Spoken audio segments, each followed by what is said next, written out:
Hi people, it's me again, obviously, Marino Ravenberg. Yeah, this is a neutral video, and in this video, I covered a similar topic called advice for the working floor. But I'm going to discuss unethical business practices that you might come across or that you have already come across, undoubtedly, within daily life. And this is simply a video to make people aware of this. For those of you that for those of you for whom it simply goes over their head like or whoosh, whatever. It's simply something that passes by a lot of people and they don't notice it, and it just goes on and on and on. Simple examples I can give is, for example, number one, overpricing or overcharging. It is the case that people overprice or overcharge goods and services, especially in relation to tourism. Especially some countries that aren't well off, the third world overall.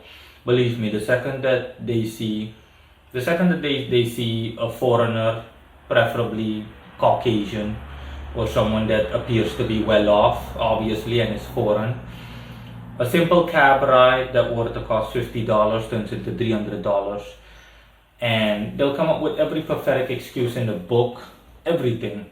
I remember seeing a documentary too on scammers in India, and they simply highlighted someone from the UK, someone from England specifically, and a cab driver deliberately drove around numerous times, and you had these fake roadblocks set up. Everything, it's some kind of carefully coordinated scam in which in order to remove said roadblocks, the guy from the UK, the guy from England, that tourist from England, was supposed to pay a fine every single time or similar, and he simply outright refused, which was his way of effectively dealing with it, and he eventually reached his hotel. But this is something that is the case globally, all, if not at least most of the things that I've mentioned, or I'm going to mention, of course, since I'm only just getting started. So yeah, overcharging, definitely, and it's everywhere. It's ridiculous, and it doesn't just apply to, for example, the tourist industry. It applies to everything in daily life.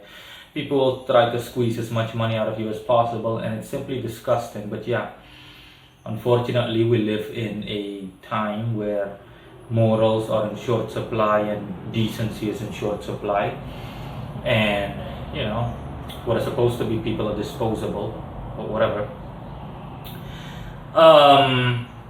Another tactic as well is companies that thrive on sales, on commissions primarily, or outright, companies that thrive on selling goods or reselling goods, such as retail companies. It doesn't matter what kind of line of work these companies are involved in, whether it's just general textile retail or security retail, it doesn't matter. Bottom line is, any company that sells something, they'll do whatever it takes, okay, to sell all of their stuff and to make as much money as possible, even if it's not necessary.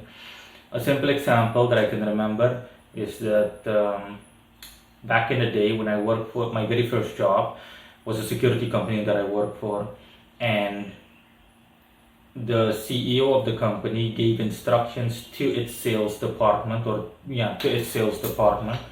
to spend as much money as possible, to sell as much as possible, even, mind you, when customers didn't need it.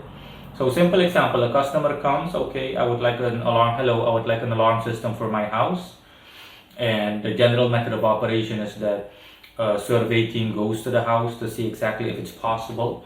That's step number one. And then step number two, that client or would-be client simply gets an inquiry form, and the client needs to sign it and pay, of course, if he or she agrees to it. And in such a situation, they'll try to sell you as much crap as possible. They'll tell you that your house can have numerous alarm systems and sensors, etc., when it's not even necessary. Even if you have a simple 2-bedroom flat, you'll hear that you can put this, you can add that. They'll literally try to screw you over any way they can to take money from you. to extract money from you. It's also something that I highly disapprove of course. I mean, I'm not going to sell a customer something when that customer doesn't need it. Okay, I can tell a customer, listen, optionally, if you would be interested in this, okay, this would also benefit you, but this is optional. It's your choice if you want it or not. Completely up to you. It all depends, but I'm not going to tell a customer. Imagine that's like me as an occultist saying, hey, customer, you need 10 egregores, you need this, you need that, when a customer has no real need for them. I'll openly and straightforwardly tell you if you have need of something. And the story based on your situation, from what you told me, and from what I can sense intuition-wise, etc. But yeah, other examples that I can give are, for example, dating sites. A lot of dating sites out there are fake. In the sense that these dating sites contain fake profiles.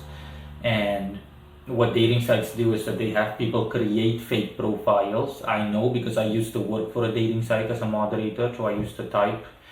And I had to pretend that I was a hot woman and I'm supposed to seduce a lot of guys, and basic rules apply. You're supposed to get these guys to spend as much money as possible by chatting with them as long as possible. It doesn't matter what the hell you talk about, and you're under no condition allowed to schedule a date or an appointment with him. That's obviously not possible since, voila, it's a fictitious profile, it's a fictional profile, it's not real. And these guys pay by the message in general. For example, $10 cents a message or 10 euro cents. So you can imagine if 10,000 guys visit the website and one of them spends at least, the average one of them spends at least 10 messages, then that's already $1. That's $10,000 a day gross income. So yeah, it's all about money for these guys, and it's simply despicable, absolutely despicable. Back in the day when I did that, I also didn't really enjoy it. It was simply getting down to business. It's simply a paycheck, end of story. I didn't enjoy doing it, okay? And the only way that it's not legally fraud, it is fraud, believe me, in reality. It borders on fraud.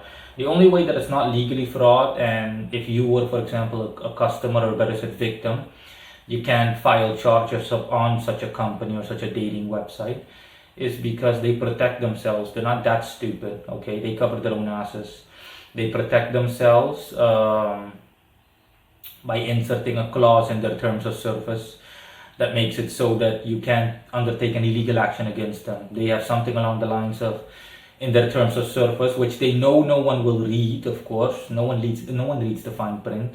Only a lawyer will read the fine print. And if he or she has nothing to do, that's not why you go to the website for. You're not going to go to every company to read the thing. It's like reading up on a cookie policy. Now, when we visit websites online, by I mean people, we simply click yes, I agree. The same thing I do. I mean, I'm not going to go over every cookie policy of every website I visit. It's the same thing within that same context, or very similar. They have they have a clause in their terms of service that is generally speaking as following: we hereby reserve the right to host fictional profiles to create, maintain / host fictional profiles on our website with whom scheduling a real date or appointment is not possible. Blah blah blah blah blah blah blah. Yeah, just goes on. That's the gist of it, and it just goes on and on and on. Another example that I can give is inserting artificial chemicals or just overall chemicals for that are of an addictive nature. Let's just say similar to caffeine in food. I'm pretty sure that a lot of people are also aware of that. There are a lot of thingy companies, fast food companies. They inject or they process their food alongside addictive substances just to get people to buy more stuff. Okay, so people that generally speaking can't control themselves or are, regarding mentality, weak of will or weak-willed, these people automatically go back for more. I've read that a good while ago, and with several major companies. I'm not going to list any names just for good measure's sake, but big fast food joints globally. You know who you are. Okay, and viewers, you that are watching this, you guys know who I'm talking about, etc. I've read upon stuff like that, but this was a long time ago. You name it, everything from French fries to hamburgers. All of this food is either prepared with these kind of addictive substances or it's injected straightforwardly into it. And of course, when you eat it, it has the same effect as caffeine, for example. You keep wanting more and more and more. Just goes on. It's the same thing also with cigarettes, with any kind of toxic substance or substance that's hazardous to your health. Same thing. Why do you think cigarettes are also addictive? Believe me, if cigarettes weren't addictive, if they weren't created like that, then no one would have any issues quitting or anything like that. But tobacco companies legitimately create their products in such a way so that they know that, hey, you'll keep coming back for more. And yeah, it is disgusting, outright disgusting, okay? But yeah, these guys will do whatever it takes to make an extra buck or a pair of extra bucks. No. But yeah, like I said, you need to really not have any morals and standards for that. It's just downright despicable. These are simply some examples that I can give, okay? There are so many other things that you come across in daily life, and yeah, you just get sick of it, you know? You get sick of it, at the very least, hypothetically speaking. But in any case, I hope that you guys have become more self-aware. Feel free to share whatever you want to share in the comment section. I'll see you guys later. Bye.